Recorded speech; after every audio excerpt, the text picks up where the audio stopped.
Hi, everyone. Jake Klein here. We are back for a new episode of Pathway to the Podium. Enormous news came out a few days ago that the Seattle Seahawks are being sold to a consortium led by the Khosla family. Who better to have on the pod to discuss this development than one of the people who broke the story, Sportico's own deputy editor, Eben Novy-Williams. He is one of the leading sportsman voices and reporters. Prior to helping launch Sportico, he covered sports business for about a decade at Bloomberg.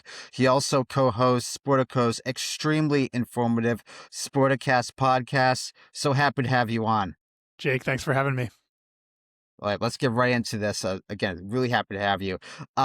Even you and Scott Shostak, you first got the scoop about the Seahawks reaching agreement. This is going to be to the tune of $9.612 billion. It's a big number.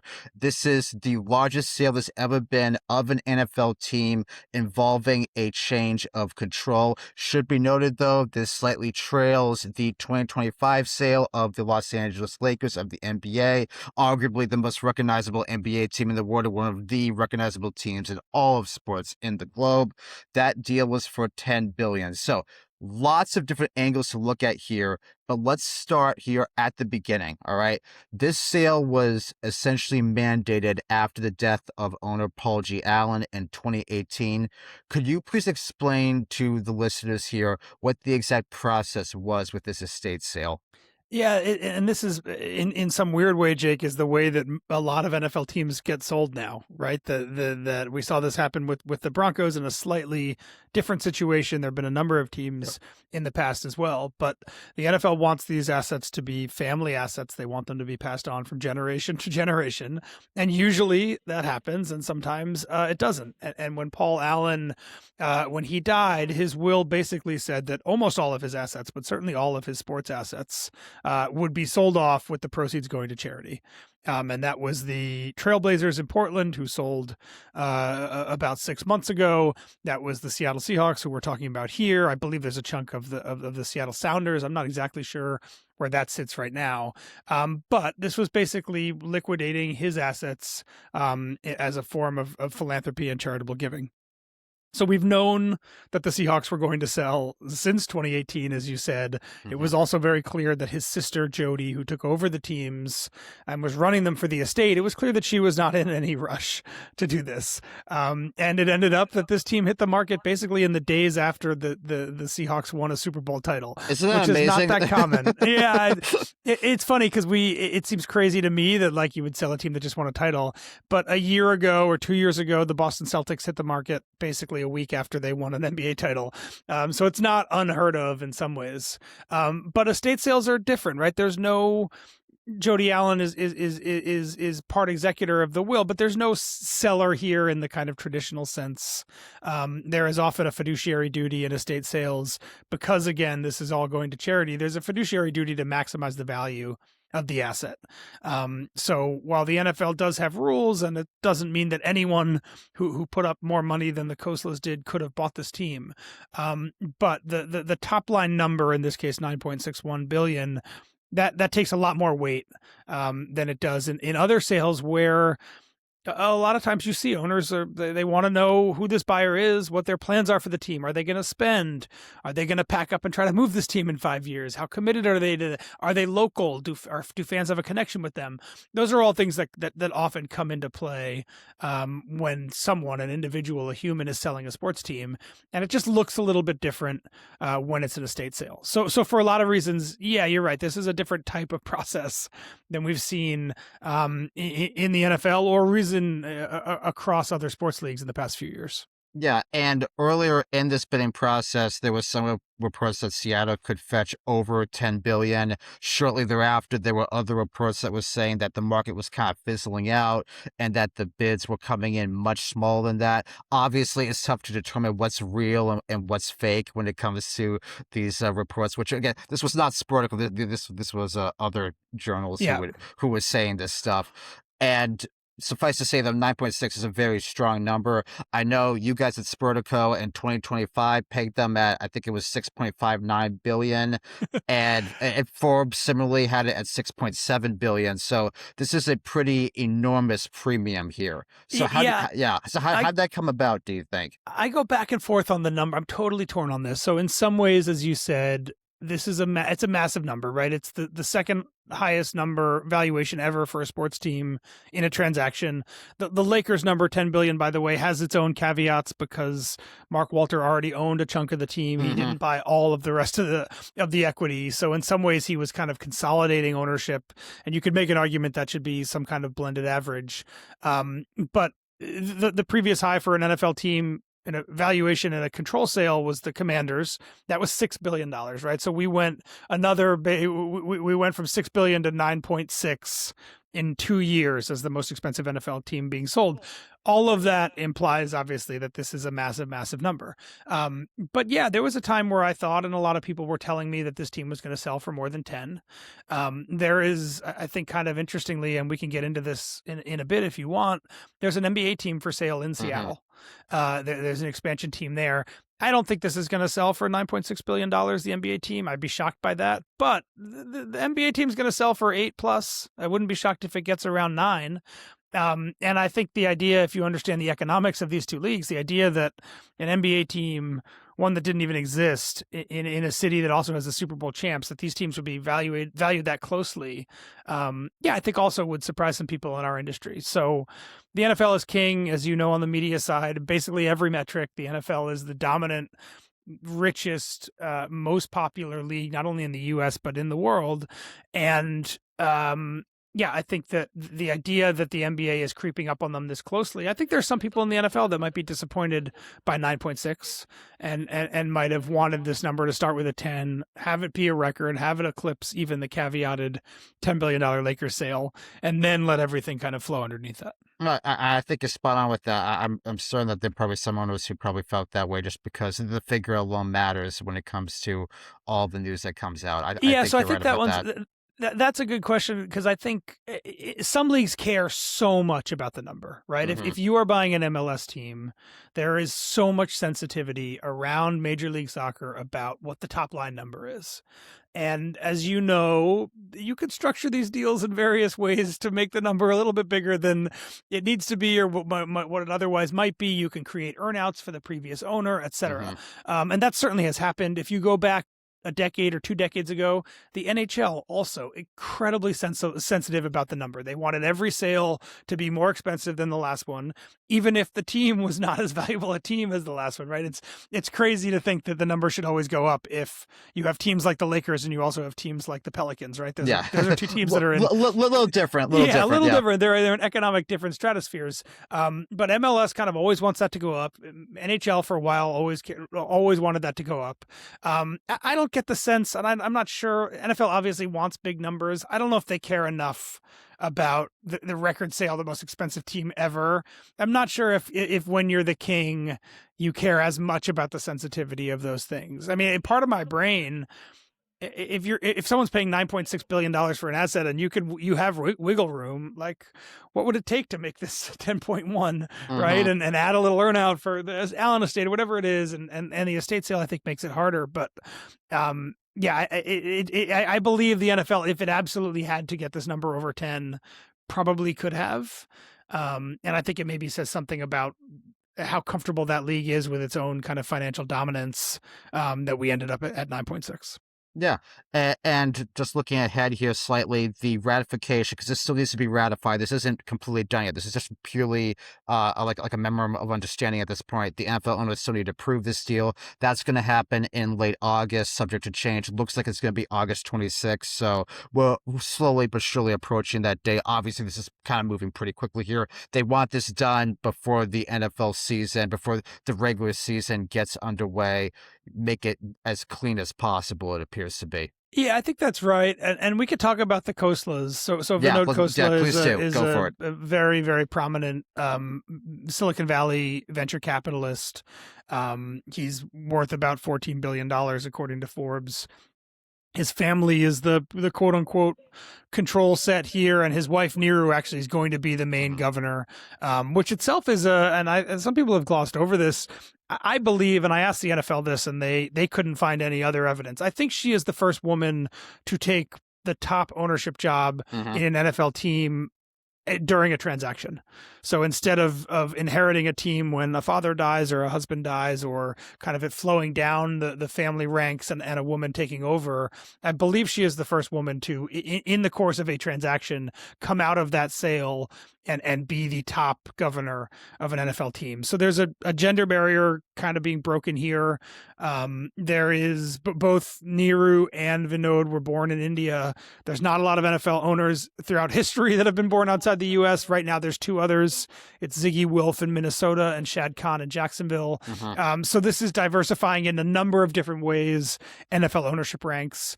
And then I wrote something for Sportico about this earlier this week, but he is a very public and online figure in a way that a lot of NFL owners are not. And he does a lot of tech podcasts. He has been very outspoken about the importance and the revolutionary changes that are coming with AI.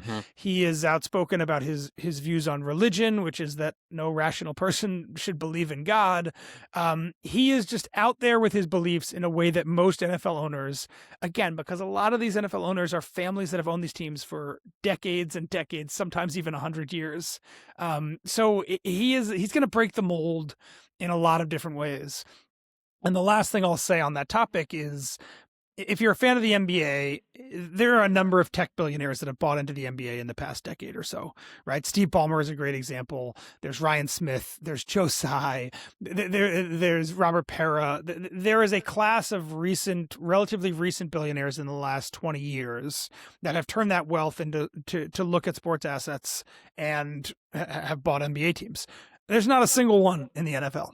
Right. So this new set of there's financial billionaires like Josh Harris in the NFL, David Tepper, but this relatively newer, younger, and sometimes even kind of more freewheeling ideologically, that set of billionaires has not yet bought into the NFL. And Vinod Khosla, I think you could make an argument, is kind of the first of what I'm sure will not be the last of people in that class of wealth to join in. So in the same way that I think a lot of these new age thinkers have changed the way the NBA is approaching things from an ownership level in the past decade or two. Yeah, I think he's going to be the start of a potential vanguard of new thinkers and new different thinkers in the NFL circles. And I think that's a fascinating little wrinkle here as well. I think it's actually, I agree with you. I think it's really, really important. Actually, this could really signal the beginning of an entirely new type of NFL owner coming in, the beginning of a new pattern. Yeah, and people, I think fans out there often think that sports leagues and sports teams are like the cutting edge of innovation and tech and things like that. And the NFL is just not that, right? The NFL is a tremendous business. It is an amazing pillar of American entertainment. But these teams are kind of mom and poppy in their operations in a lot of ways. So I wouldn't be shocked if Vinod and Niru, when they kind of really roll up their sleeves and get into this, are in a little shocked at like, oh, we're doing this way, and like, oh, this happens that way.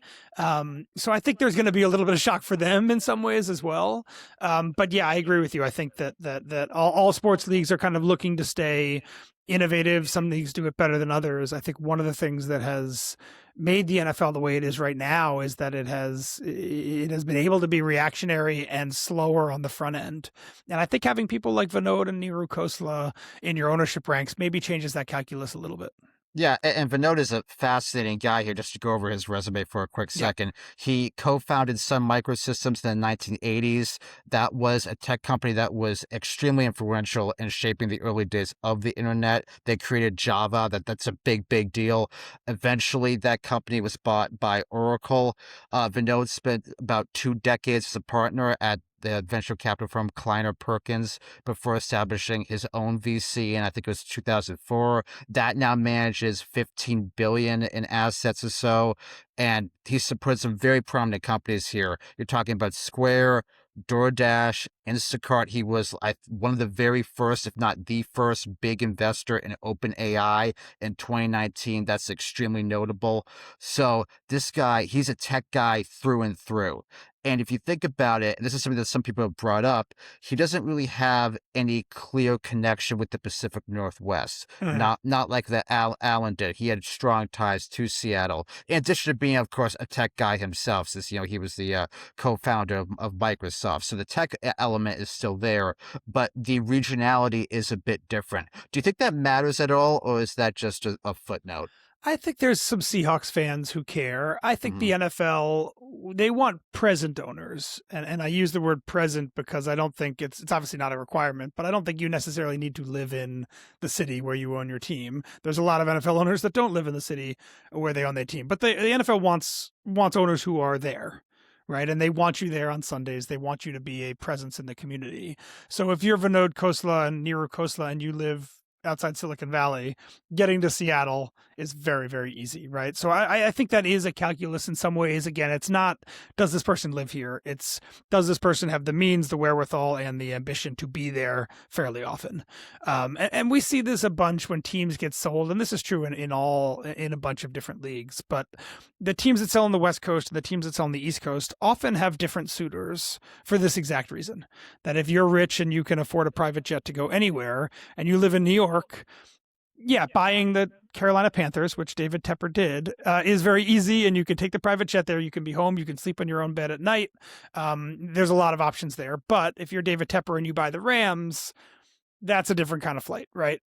So I think in a lot of ways, east of the Mississippi and west of the Mississippi often tends to draw kind of a different set of billionaires. So I'm sure the NFL, look, the other group that was interested in buying the Seahawks, from what I understand, the other kind of quote unquote finalist group was Aditya Mittal, who is an Indian-born steel magnate who lives in London, and Wyc Grousbeck, who used to control the Boston Celtics and lives on the East Coast. So it's not like, at least in the final round, there was a very wealthy Seattle born and bred local billionaire who was really serious and wanted in. But I think, mostly for the NFL, I think they just want someone who's going to be there and be a presence around fans and in the community.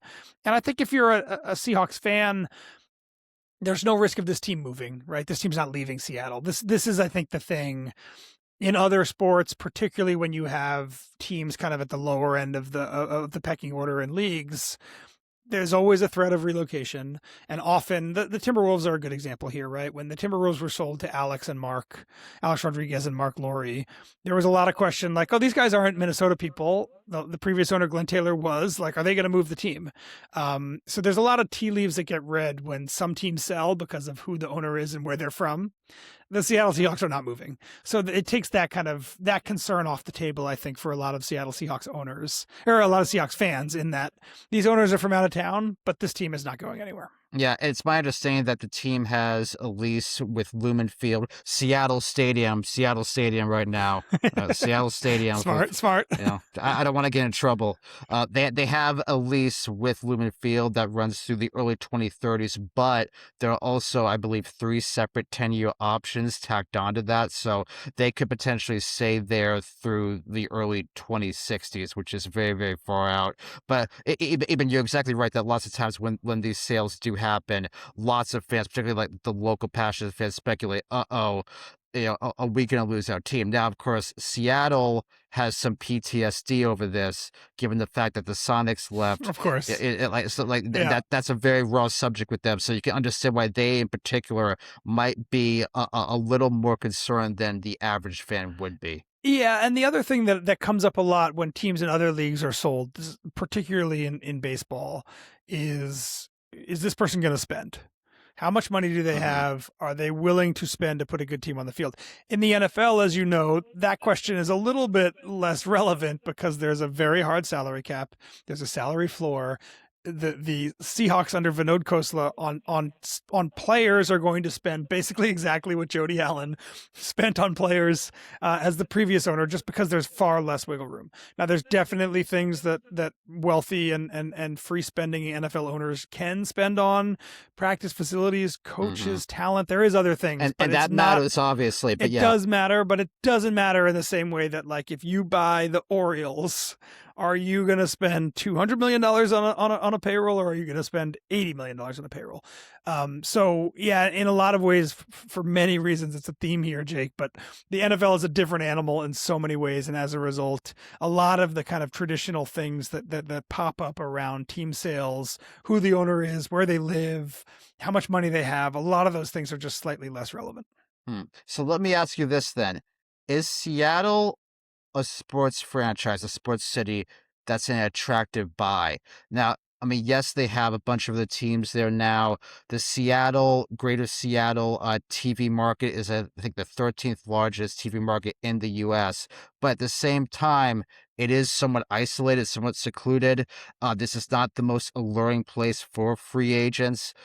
And this should be worth noting as well. Washington state taxes are pretty punitive. They have a millionaire's tax that's coming down the pipeline very shortly. I mean, again, these aren't enormous factors here, but if you are a player and you have a good agent who cares about these things and it highlights these things to the player, that could make the difference at some point in getting the best talent. And that you, as an owner or a prospective owner, does that factor into your calculus at all? Yeah, I think it's a good question. And I'm not sure if I'm the best person to fully answer. I'll give you a couple thoughts. One, Seattle's very close to Asia. And we have seen a lot of economic opportunity for sports teams, baseball teams, basketball teams, and NFL teams that are on the West Coast in terms of opportunities that they see growing their brand overseas, and particularly growing their brand west in Asia. So if you look at the overseas basically regional licenses that NFL teams have, I think the Rams and the 49ers probably are doing the most in Asia. I don't think that's a coincidence. They just happen to also be West Coast teams. Those cities have large Asian and Asian American populations. So if I'm Vinod Khosla, certainly one thing I like about the idea of Seattle is the proximity and the diversity in that regard of the city. It's a fairly large city, as you said. For some people, myself included, Seattle's one of the most beautiful cities in America, right? So if you care about the food and the nature and just the visuals of the city, Seattle is gorgeous. So I do think that there's some players that probably do like that. I do think if you're a billionaire and you're deciding, I want to buy a team and I have to spend 60 nights a year there, and if you're comparing a Seattle to like a Kansas City, no offense, Kansas City, one of those is way more enticing to me than the other. So I do think that there are some things that Seattle has going for it. And then lastly, it's got an incredible fan loyalty to it. I think some of that may be the kind of seclusion that you're talking about, but Seahawks fans are notably legendary within NFL circles. Seattle Sounders fans in MLS circles also fairly notable for how loud, how vibrant, how many people show up for games. I would imagine this NBA team, at least at the start, given, as you said, the scar tissue that's there from the Sonics leaving, I would imagine this NBA team is going to be a very loud and very hostile place to play, at least early on for the NBA. So I think what you also have is you have a sports city where fans are quite loyal. They're very loud. They're very avid. And that, I think, also kind of factors in here. I think the millionaire's tax that you mentioned, I got a lot of questions about this during the sale process, which was basically, if you buy this team as a wealthy individual, you're going to have to spend a lot of time in Seattle. And that means that you're going to be taxed in a way more punitive way than it would be if you owned this team 5 years ago, or if you bought a team basically anywhere else. In some ways, I think Vinod Khosla is his political and economic ideology kind of fits in with that, right? He supports a lot of liberal political beliefs. He's not in favor of the billionaires tax that California is looking to pass, but he is in favor of billionaires paying their fair share of taxes, which is not something that I think if you could ask them privately, I think a lot of NFL owners would differ from him on that. So in some ways, you could maybe make an argument that the Khoslas are the perfect people to step into this millionaires tax in Seattle as outsiders that own a very public and very wealthy and valuable sports asset, because it does seem like at least Vinod believes believes that as one of the richest people in America, he should be paying a requisitely large amount of taxes. Yeah. And even you hinted at this earlier, and I want to focus on it a little bit more because it is really, really interesting. This looming specter here of a potential NBA expansion team taking root in Seattle. So I want to pose you this because this, I think, is a really interesting question that I'm trying to struggle figuring out myself. If you're a billionaire looking to get into sports ownership, would you prefer paying for an existing franchise, an established NFL franchise, which also just won the Super Bowl, at an enormous premium? Or would you rather keep your powder dry and wait a couple years and have it handy to acquire a new NBA team where you're going to be paying a sizable expansion fee, but where there's, I guess, far greater potential for growth since it's a new team? You have to think many billionaires were asking themselves this very question, and this probably would have factored in to the bidding for the Seahawks. Yeah, it's an interesting one, and I think a lot of it probably depends on who you are, who the buyer is, and kind of how they want to enjoy owning this asset.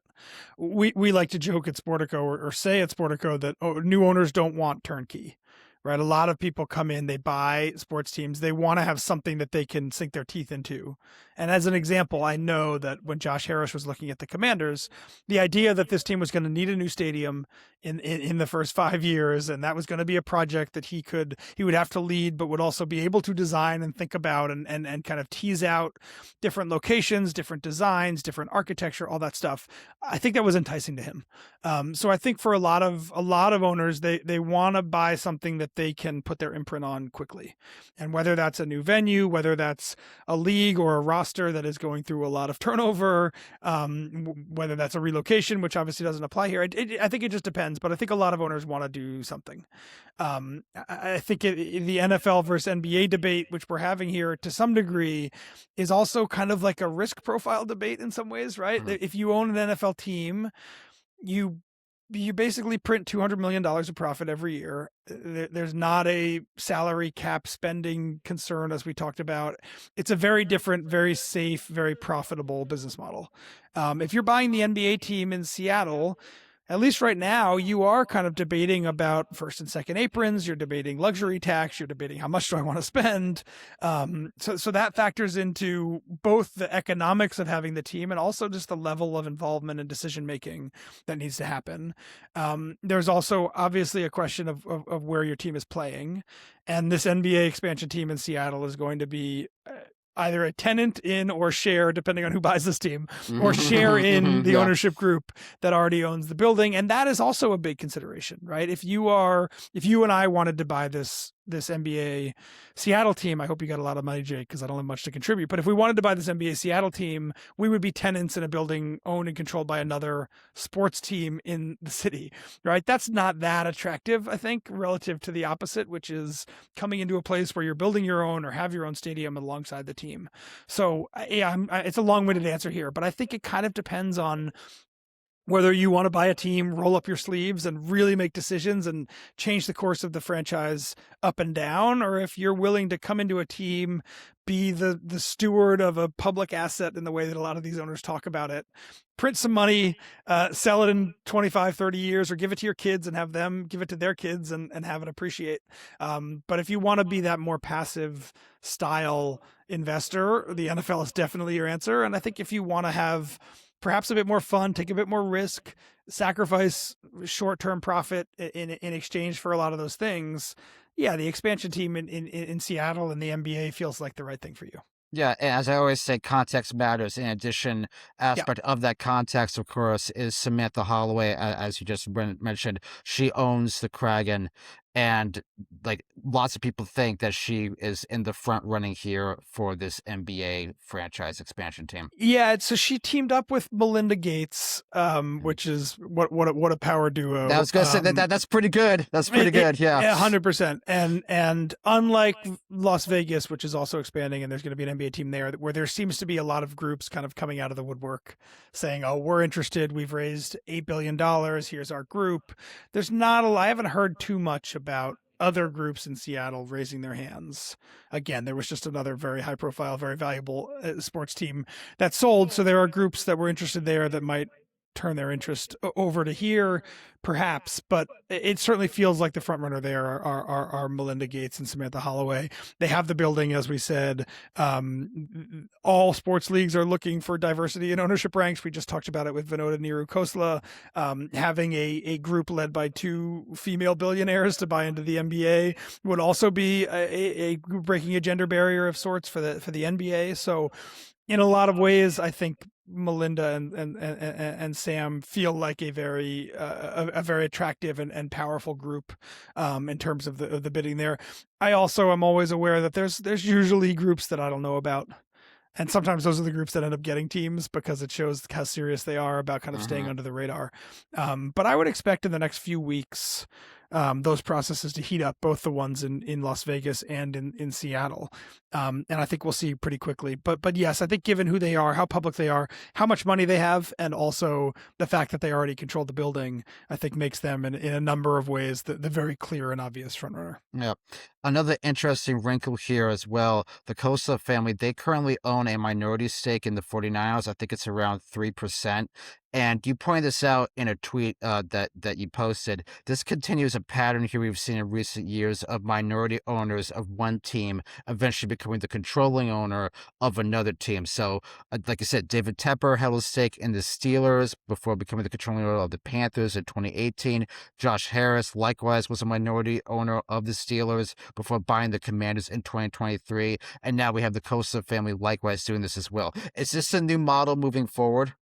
Yeah, I think it's not a coincidence for sure. I think what you see is when you buy 3% of the 49ers, you get a little bit of a peek inside the hood of what NFL ownership looks like. Yes. And vice versa. And vice versa. Exactly. Yeah. So the NFL gets a sense of, we know who the Khoslas are. We've already done a bit of the background check. They're already part of the family.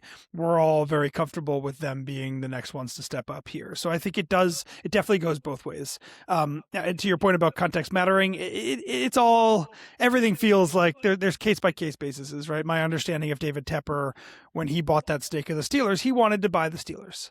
And when it became clear to him that probably was not going to happen, he started looking elsewhere.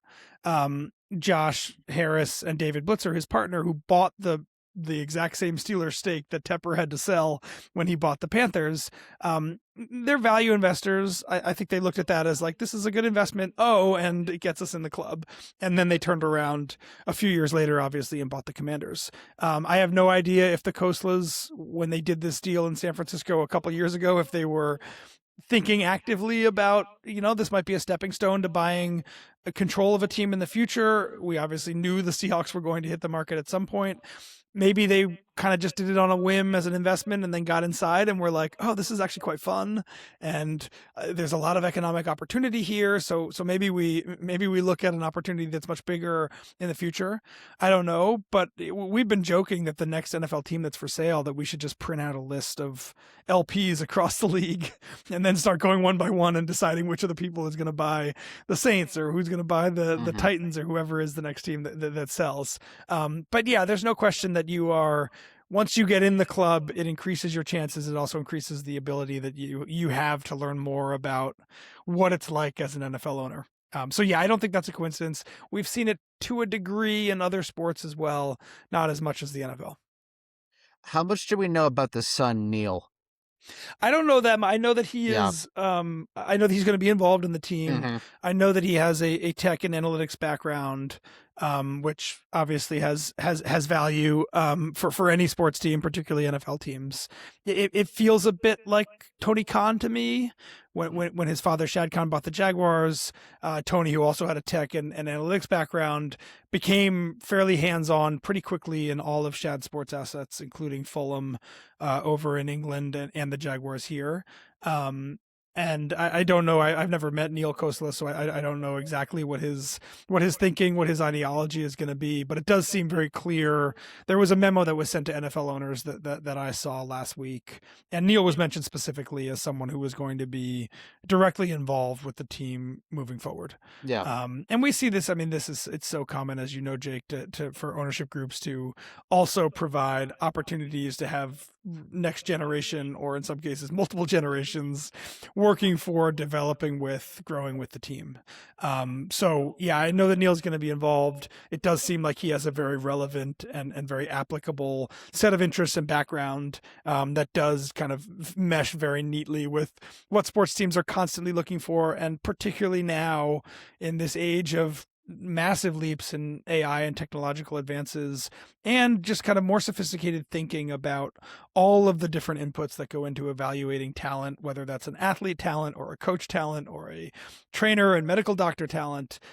He has a very relevant skill set that every sports team around the country, honestly, really around the world, is looking to add more of. Yeah. And another question here that a lot of people have that we're kind of anxiously are waiting for to find out more about is the exact financing of this deal. Have you heard anything Yeah. about that yet?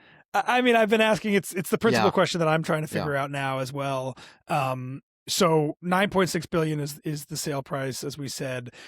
They're going to buy all of it. It's not like the Allen estate is going to stay riding on 15 or 20%, right? This is a transaction, as we said, designed specifically to generate the maximum amount of money for charity. But I don't believe that the Khosla family is going to put up all 9.6 billion of this, right? It's so much cash. As we mentioned, Vinod Khosla's worth 13 point something billion dollars, $14 billion. So unless 2/3 of his wealth is sitting in a cash bank account, he's not going to be putting up all this money. So I would expect there to be some kind of institutional money here. The NFL rules say you can have at least up to 10% bought by a handful of private equity funds. I would expect him to dip into one or two of those funds to get 10% of this financed. There's a $1.5 billion debt limit. So subtract that right off the bat. So 9.6 minus 1.5 gets you to 8.1. So let's say it's $800 million worth of institutional money. That gets you down to $7.3 billion. The control owners need to have at least 30% of that put down in cash. So 30%, we're vastly outstripping my math ability here, but 30% there, let's just call that like $2.6 billion or so. And then you have a whole fat middle of another basically like $4 billion that you need to source and syndicate somewhere. And some of that I think will come from the Khoslas. Easy. It's crazy, right? Easy. Yeah, so it's 10, 3, whatever. I mean, like, yeah, this is why it's so easy. Yeah, exactly. So I think there will be some outside human investors, some outside institutional investors in addition to the Khoslas. I think one of the interesting things that has changed a bit in modern team sales is that we see this often where the deal gets struck, but the full group is not yet actually put together. And then once it's publicly out there that we have a deal, this is the price, then you go and backfill your group and set up all the financing. And that's the vibe I get here, is that this whole group was not set in stone when this handshake deal or when the contract was signed between the Khoslas and the Allen estate. And now they have a few months to go out into the market and say, look, here's this is the economics of the deal. Here's what we're prepared to offer our minority partners and our LPs. Are you interested? So I think we'll get more names in the coming weeks. My guess is because they're going to sign on in the coming weeks. And one of the things you get in this process is that you often look at the groups that you beat in the bidding, and you can go to them and say, yeah, are you guys interested in if you're a minority share in this group that lost, do you want to just be a minority partner in the group that won? And we saw that with the Trailblazers. It became an actual legal fight with Tom Dundon's group, because there was a group, the money behind Panda Express, that was part of a different group bidding on the Trailblazers, that once the Dundon group won, ended up coming over to his group. We see this quite often, that they have money, they're interested in the asset, and there's one last opportunity to get involved in the Seahawks when your group fails, is to partner with the Khoslas. So I think we'll see a lot of that come together in the coming weeks. I'm fascinated by the financing because we're joking about it, but this is so much money, right? There's so few. Even if they just do the bare minimum and they're putting down 2.6 or 2.7 billion dollars of cash, there's not a lot of Americans, people in the world, honestly, that have 2.6 billion dollars of cash sitting around. So looming in the back of every NFL sale is this idea that, are these things too expensive? Are we running out of potential buyers? It hasn't happened yet. The league has obviously changed some of its rules to make it slightly easier to buy them, including this private equity component, which didn't Yep. exist 3 years ago. But yeah, I think that you just have to be aware. Everyone in the banking world talks about it. It's at some point, if the Cowboys were to sell, let's just say they're worth $15 billion. I don't know what they would sell for, but let's just say it's that. Right, 30% of that in cash is $5 billion worth of cash.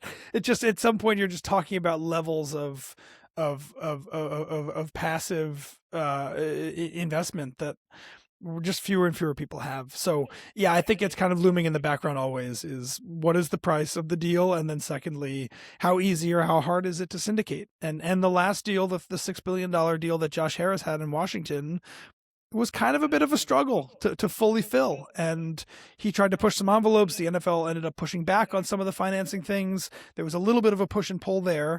I don't think the deal was ever in jeopardy, really. But if Josh Harris was having trouble syndicating a $6 billion NFL deal, yeah, just imagine how difficult or how challenging it is to syndicate a $9.6 billion NFL deal.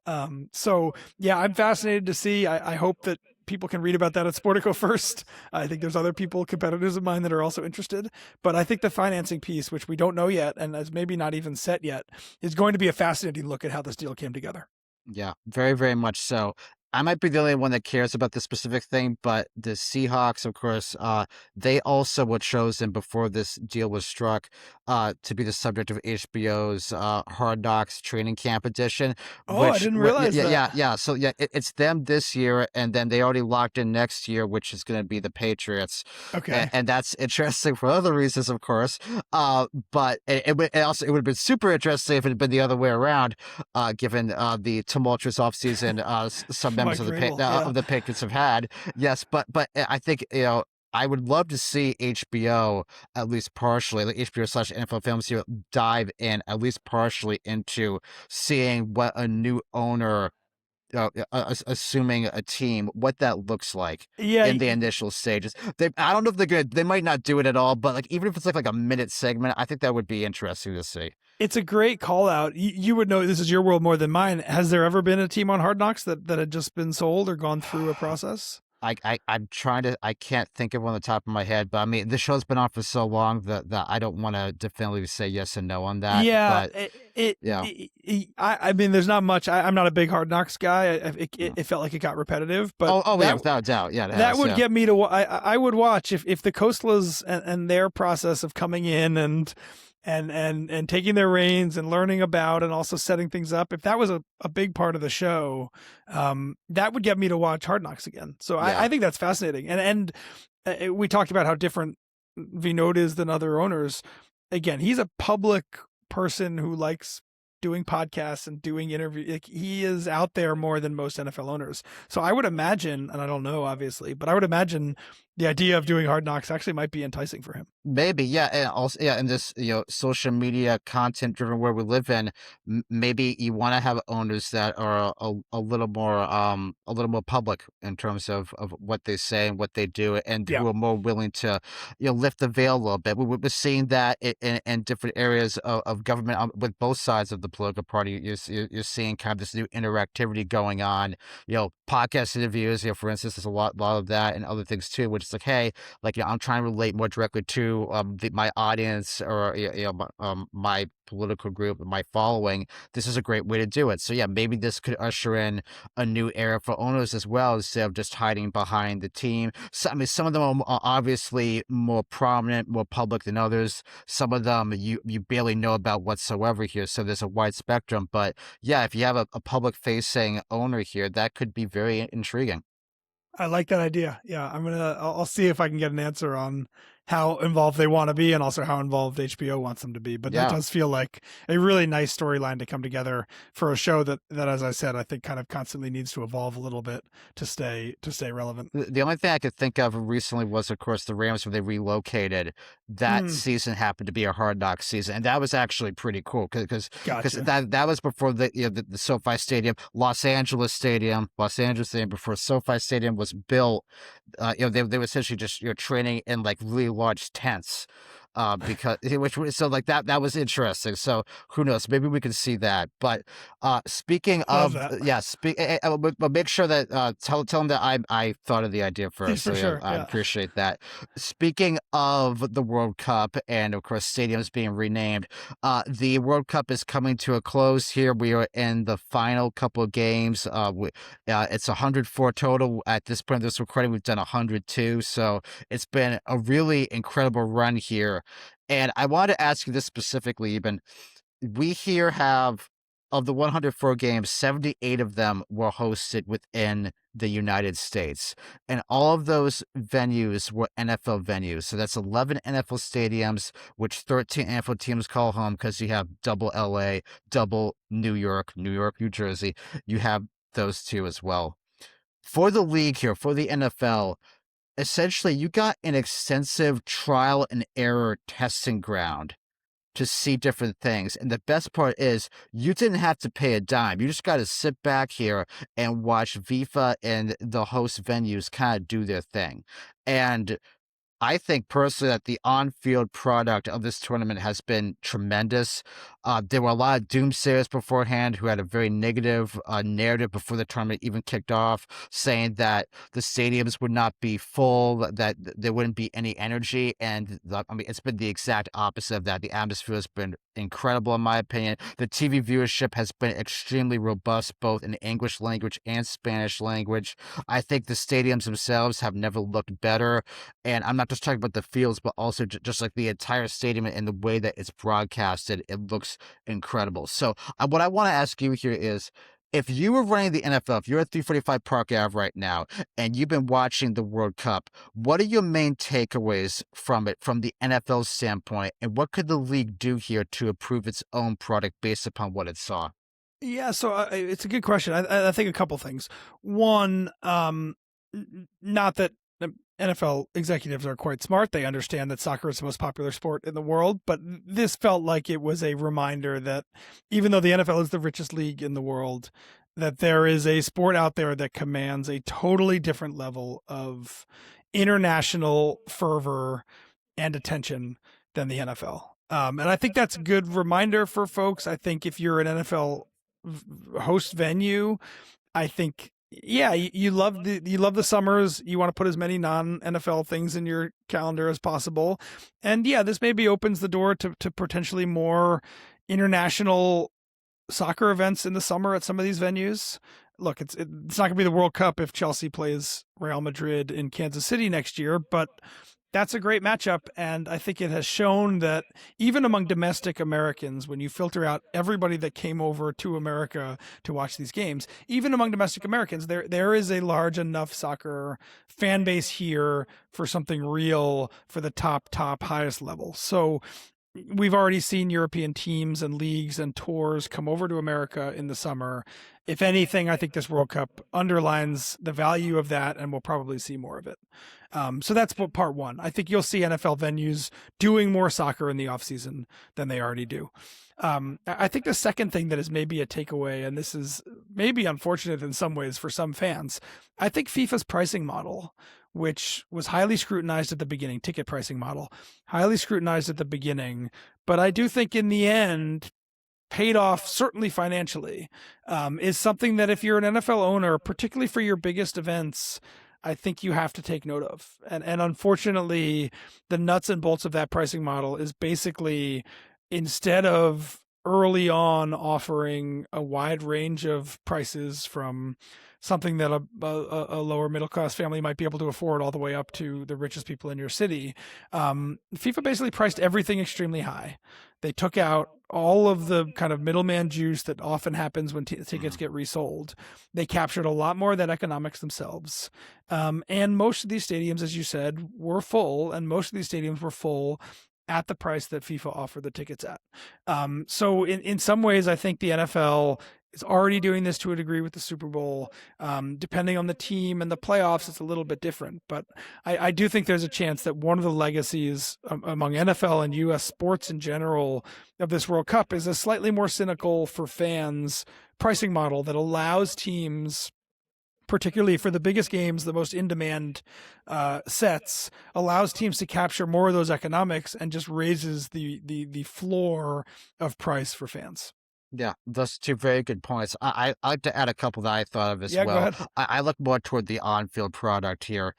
And I think about technology. And one thing that we really saw, of course, was, the chips and balls when it comes to onside, offside. Yeah. I feel like it's time that the NFL really needs to respectfully get their act together and let's start implementing some of this more this technology in footballs as well, like determine at least faster what a first down is, what the line of gain is, whether a player is in or out of bounds when they catch a ball, is the ball crossing the goal line. I feel like we're at that point technology-wise where they could implement this if they want to. Would you agree or disagree with that? I agree with that. Yeah. I think it is football presents the largest tech challenge of any of these examples in terms of like where the ball is when a knee is down or where the whistle is blown or how far is it advanced, et cetera. Like I think soccer has some tidy aspects to it that make a bit of it a bit easier.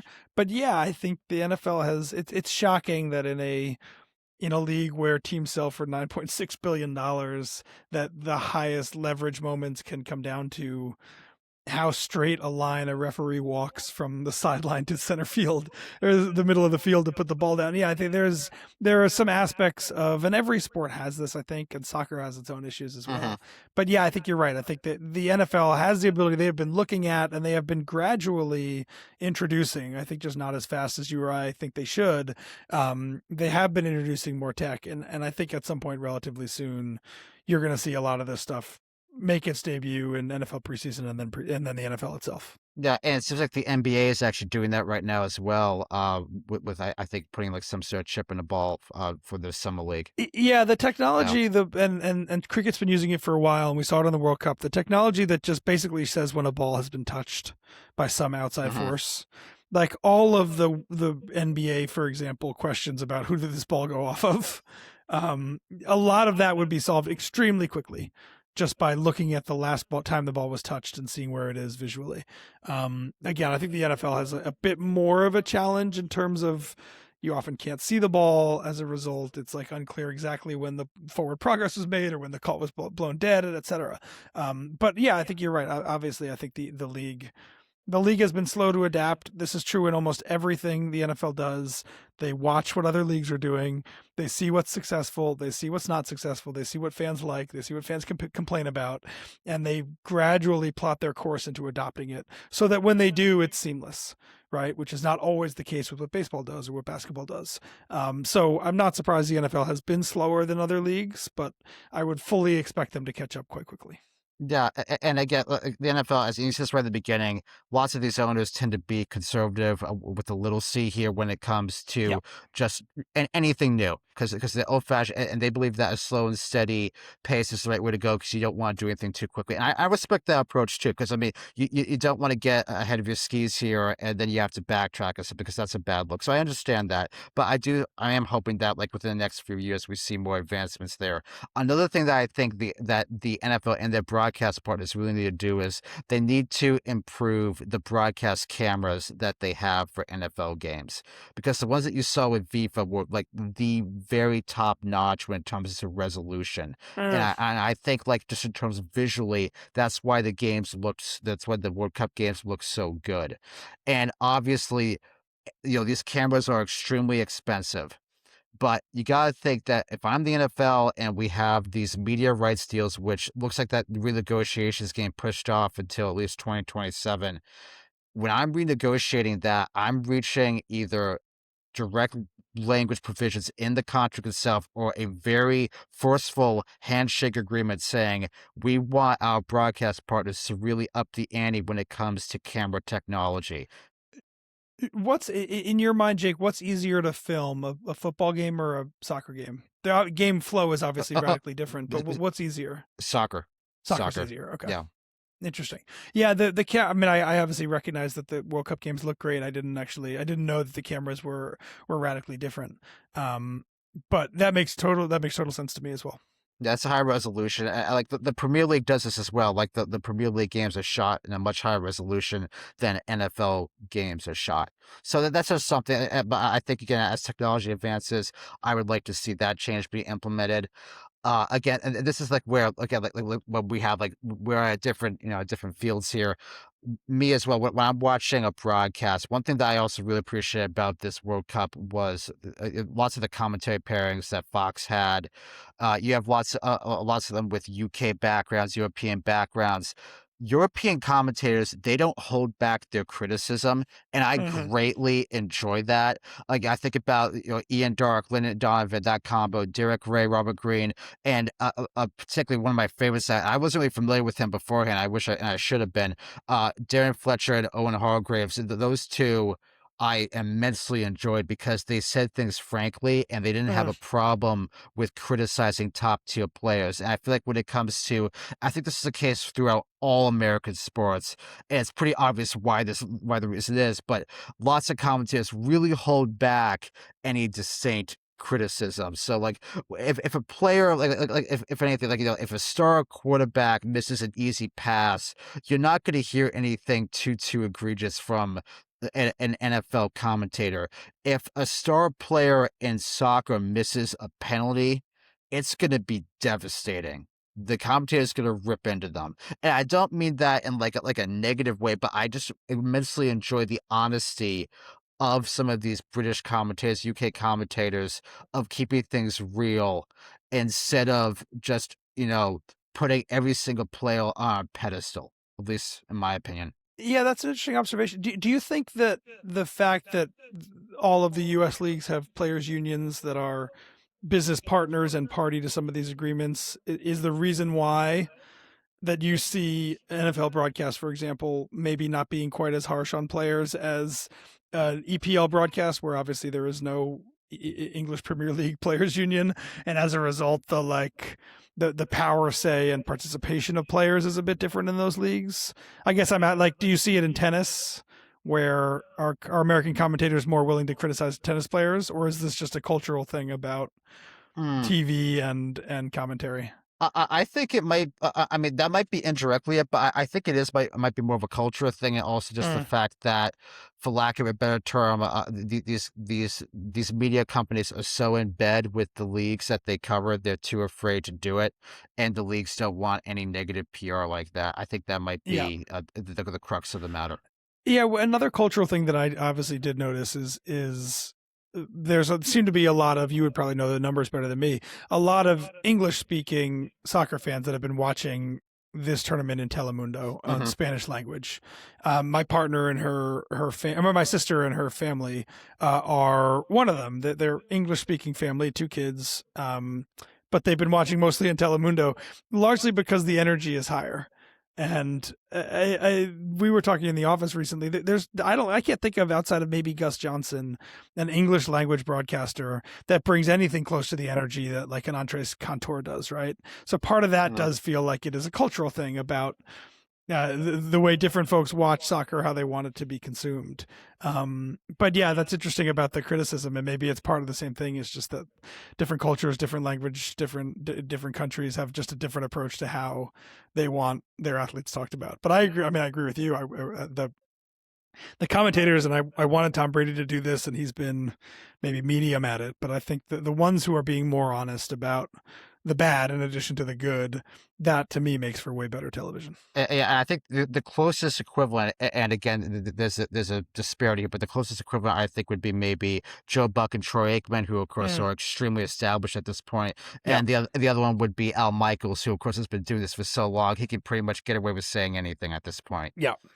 Yeah, Yeah, I mean Charles Barkley and sure, yeah, Shaq, sure, yeah, yeah, right? Like yeah, they have been yeah. critical in a way, and they face a lot of blowback for it. To your point about how maybe the criticism is received differently in America versus other countries.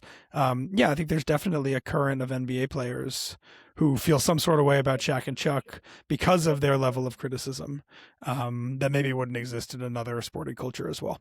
Hmm. I know we're running a little over here, Eben. Do we still have time to talk about Tour de France? I mean, I could talk for You 12 can hours talk. about the Tour de France. Okay. But yeah, we can do a quick little segment for Awesome. sure. Thank you. Appreciate it. So, at the time of this recording here, we are a bit past the halfway point of this year's Tour de France. Barring anything catastrophic, it would appear that Tadej Pogacar is well on his way to winning his 5th Tour de France title, which would be his 3rd straight overall victory in the cycling world's most prestigious race. So, I'd like to ask you quickly here on the state of professional cycling. There seem to be some highs and some lows to me. One of the highs is that the faces of the sport right now are very prominent and very likable. In addition to Tadej, you have Jonas Vingegaard, Remco Evenepoel, Wout van Aert, who is not in this Tour de France because of the infected elbow. You also have a younger generation here, which looks really promising. Isaac Del Toro, the great French hope, Paul Sexes, which you wrote about him recently. So you also have some prominent Americans here. Sepp Kuss, I'm a big fan of him. He won the Volta a few years back. You have U.S. national champion Quinn Simmons, who is a very prominent figure within cycling as well, very recognizable. These riders are very active on social media. So the elements for success are there. What concerns me even is the opposite side of this, which is the economics of finances of professional cycling, which to me right now appears that it's entirely economically not sustainable. Yeah, I mean, I agree with all of that. One of the challenges that cycling has, the biggest one in my opinion, is the crown jewel race, the Super Bowl, is a 3-week stage race where there's 80 hours of cycling. Mm-hmm. And as every league tries to get shorter and smaller and have more digestible bites, cycling is just not built in that same way. And it's going to be very hard if the trends continue in global sports where new generations have shorter attention spans and they want shorter, more digestible, easy to consume sporting events. I think it's going to be really hard for cycling to kind of fit into that mold. So that's one thing that I think about a lot, is just without making just dramatic changes to the entire sport, particularly to the Grand Tours, which are the 3 biggest events on the calendar. It's just hard to see cycling fitting into the direction that all these other sports are going. On the stars, it feels to me, you're a big cycling guy, so I'm curious to get your thoughts also. I feel like Tadej Pogacar is too good for the Grand Tours at this point. And this specific Tour de France was specifically laid out that it's not the same route every year. They choose a specific route kind of based on who's competing and what the kind of vibes are of the sport at the time. This one was built, it felt like, to, if he was going to run away with this, he was going to run away with it in the last week. It was built to like hold drama together until the end. And then on the second or third stage, he blew everybody out of the water, and it was basically over that early. And one of the great things about cycling is that there's other little drama points. It's not just who wins the race. The podium is really interesting. There's other races within the race that are also really interesting, and I do care and like about all those things. But I have found it kind of hard, especially this year, to stay engaged, given the fact that the winner is not only so predetermined already, and it was that way more than halfway through this tour, but also it just feels like he is so good that he could win. It feels like he could just win everything. He could win all of the jerseys. He could win almost all of the stages. And I don't think, and I want to get your thoughts on this. Most all-time greatest of all-time legends in most sports draw more viewers. Right? When Tiger Woods was dominant in golf, people tuned in, even though he was up by 10 strokes on Saturday. They tuned in to watch it. And at the height of some of these great tennis players, Serena Williams, when she was dominant, she was a draw. And it almost feels like there's something about the setup of sports, of cycling, and Tadej Pogacar and who he is, that I feel the opposite. I'm less inclined to watch these great mountain stages at the end of this race if Tadej has a 7-minute lead and I know he could beat everybody if he wants to. That makes me want to turn it off.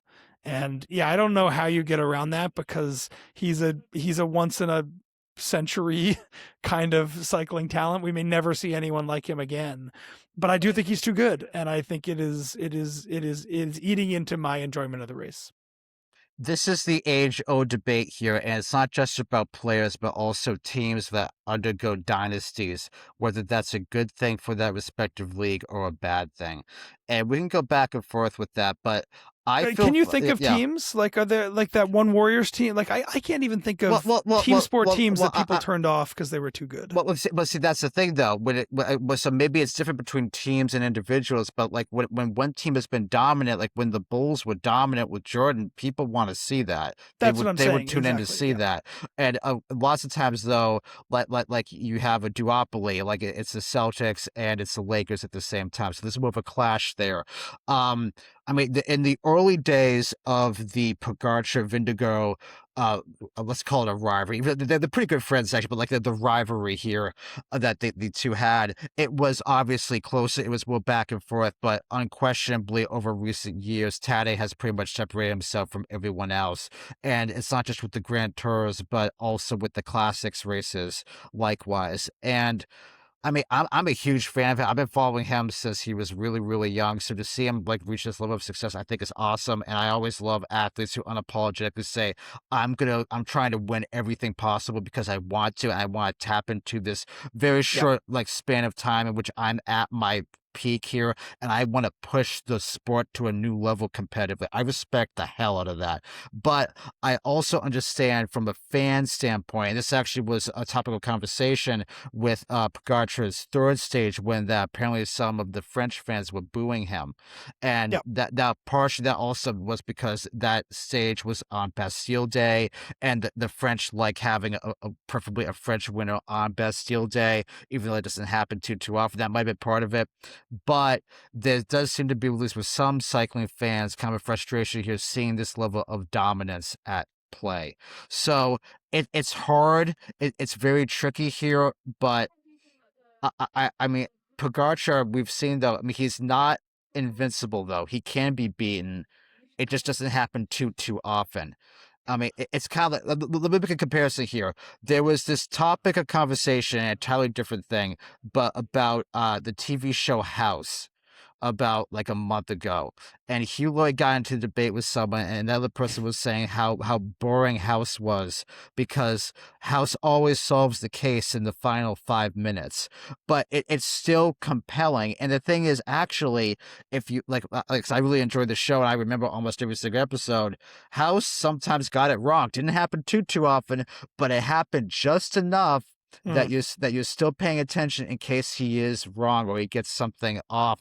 But once the last 60 minutes are over, and we saw with Pogacar, like I'm like he didn't go undefeated with the classics. You know, he came up slightly short with one of the races. He also had like three punctures in that race, so that obviously plays a role here. But you know, there are always outside forces at play, and I mean, the good thing about cycling, you mentioned this as well, is that there are other competitions here. The Yeah. podium, like you said, the green jersey. It seems Pogacar is probably going to win the mountain jersey as well at this point, most likely, just because that's how it works with the GC contenders. So I don't know. I mean, I haven't really directly answered your question because I'm not entirely sure because I think it comes down to personal preference. But Yeah. I do see why some people at this point, even though Pogacar is extremely likable, some people just don't like it because of that level of sheer dominance. Yeah. And I think that is and Tadej Pogacar should be a gift to professional cycling, and it just doesn't feel like at this point. What do you think? Maybe 60% of the time through his career, maybe more. I mean, he could retire out of boredom. I think in 2 years, it wouldn't shock me. Like we're more than halfway through Tadej Pogacar's pro cycling career, Probably, yeah. and it doesn't feel like having literally the most dominant person that's ever ridden a bicycle outside of maybe Eddie Merckx. It just doesn't feel like the sport has been able to capitalize on that or benefit from it. And yeah, I love the sport. I love watching it. I wish more people would get involved, but I'm very aware of the challenges it has, and it's not a sport that newcomers can come to easily. Like the World Cup, think of how many people maybe never watched a soccer game ever that have tuned on like a bit of this World Cup and seen people loving it and have gotten hooked on it, and are probably more willing to watch soccer in the future because of it. And yeah, the Tour de France doesn't have the ability to capture you like that. You either have to put in the work to love it, in which case you probably love it, or you're never gonna get it. and with the barrier to entry being that high, yeah, that's just not a great place for a sport to be in 2026. Yeah, and the other problems as well, just when it comes to like each individual stage. You think about this past weekend, like one of the stages was flat as possible, and that's on a Saturday. I mean, you want better, more exciting stages, I think, on the weekend, and that also falls into the economics of professional cycling and the tour, how they make their money when it comes to sponsorships and when it comes to getting TV time for these particular towns, for the start city, for the finish city. That's part of it as well. I mean, it's kind of not the best efficient system in my mind. It's not efficient. The riders get paid very little for Yes. performing in the tour. We did something recently about basically the payout for the winner of the Tour de France is the same as it was when Lance Armstrong was winning these things 20 years ago. And look at every other major global sport.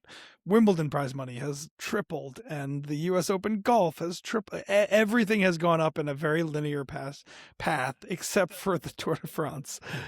So yeah, the economics seem kind of broken. And yeah, if they don't solve the media thing, in my opinion, yeah, I definitely worry for what this looks like longer term. I, And yeah, I, I wish I was optimistic, but I'm sadly I'm not. I'm really hoping, and like obviously, private equity is kind of a sensitive subject when it comes to sports. Some people hate the concept of it, but I feel like this is something that private equity actually really does need to get involved in here. Live The, cycling, is that what you want? I mean, it's an interesting model. Yeah. And I'm someone who adores watching cycling as it is, but I just don't know how much longer it could stay that way. I think number one, you need some sort of like oversight body, some governing body to really have a large role here. Like you need like a Brian Rowlap type to take the helm. That by itself is going to be very difficult because the politics between these teams, it would get very tricky very, very fast. Number two, the only essentially two teams that really have the financial resources to do essentially what they want, and that's UAE and Jumbo Visma.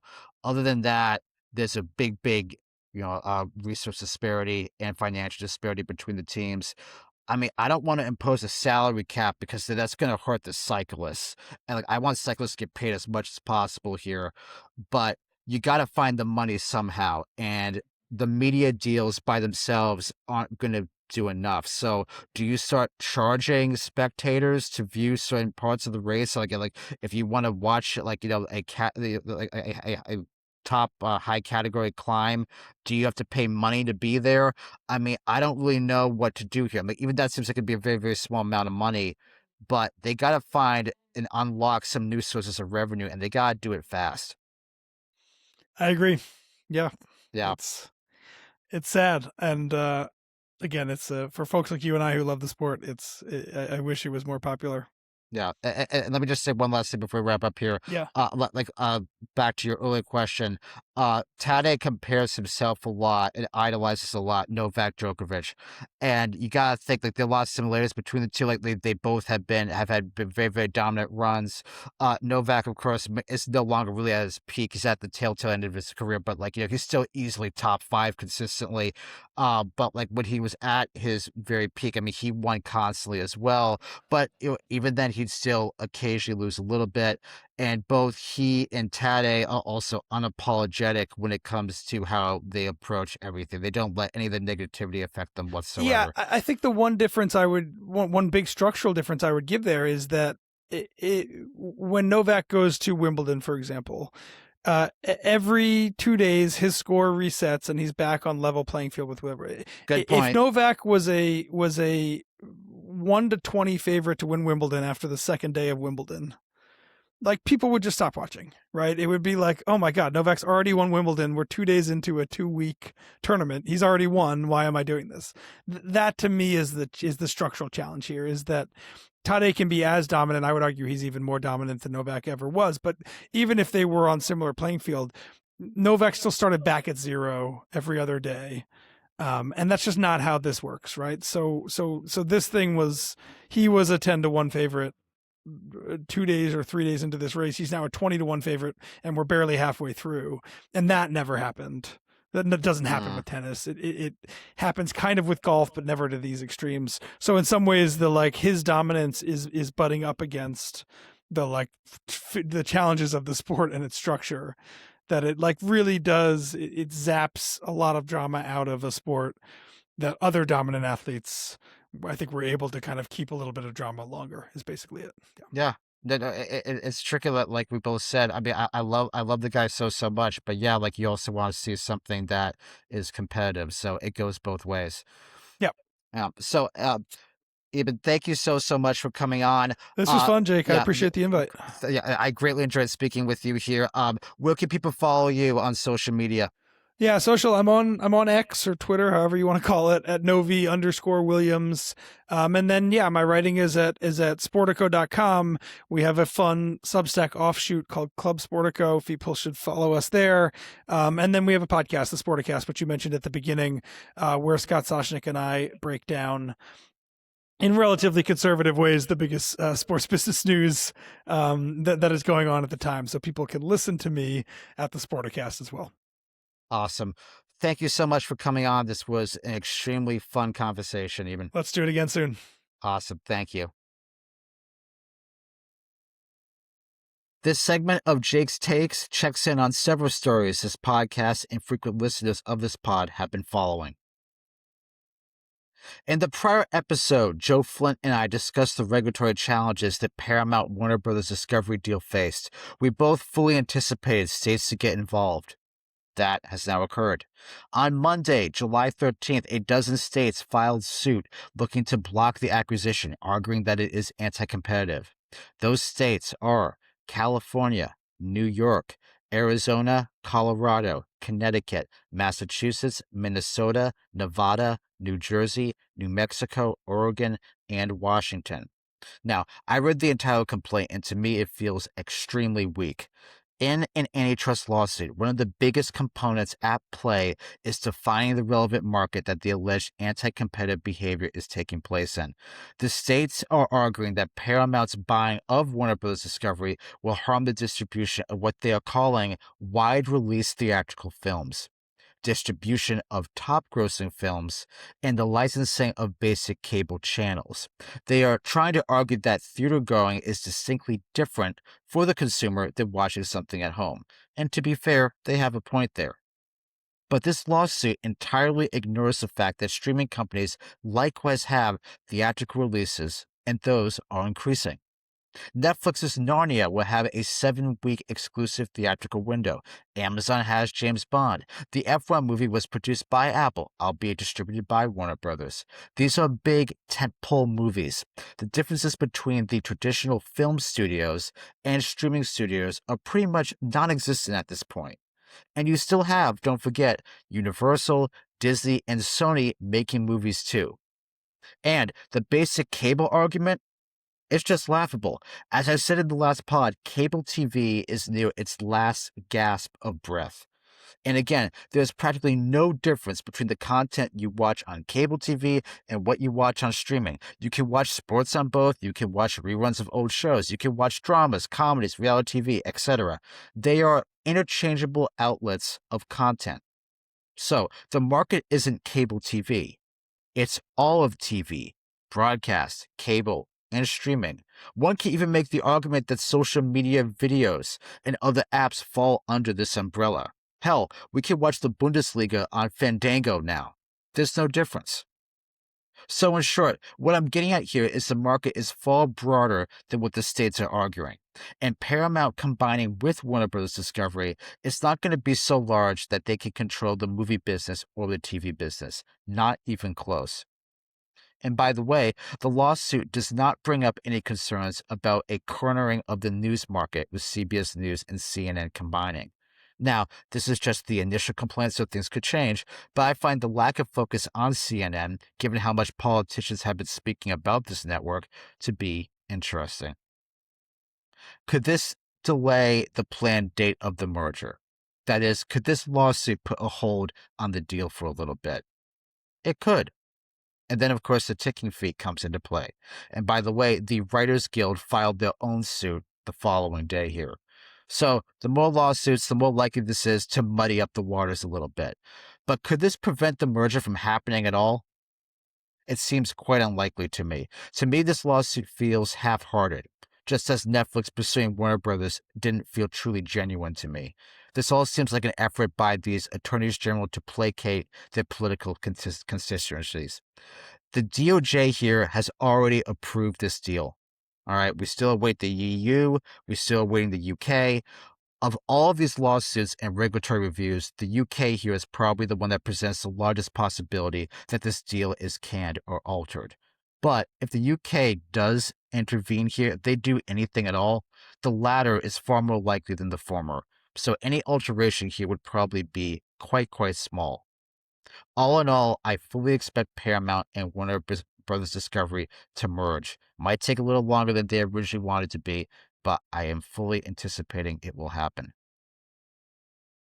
Speaking of movies, The Odyssey, Christopher Nolan's highly anticipated film adaptation of Homer's epic, hits theaters this weekend.